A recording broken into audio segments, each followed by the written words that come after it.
Purabi super মার্কেটে হঠাৎ করে আজ রাতে 2:30টার দিকে আগুন লেগে যায়। এখানে প্রায় 200-র মতো দোকান ছিল এই পূরবী মার্কেটে, এই কাঁচা মার্কেটে। তো এখানে আগুন লাগার কারণে যে সমস্ত ক্ষতি হয়েছে, লক্ষ লক্ষ কোটি কোটি টাকার মানুষের মাল পুড়ে ছাই হয়ে গেছে। এখানে প্রায় 30-35টির মতো দোকান পুড়ে ছাই হয়ে গেছে। তারা কোনো মাল উদ্ধার করতে পারেননি। ফায়ার সার্ভিসের গাড়ি 2:25 ফোন দিলে ফায়ার সার্ভিসের গাড়ি আসে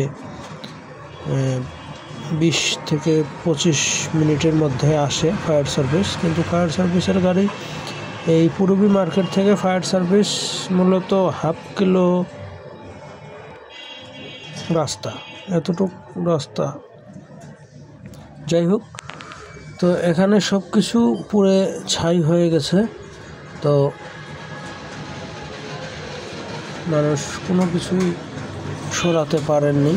শুধু আমরা দেখেছি এক দোকানের মালিক ওনার দোকানের সম্পূর্ণ মালামাল বের করতে পেরেছে, বাকি সমস্ত মাল পুড়ে সবার ছাই হয়ে গেছে। সম্মানিত দর্শক, ভিডিওটি শেয়ার করে দিন।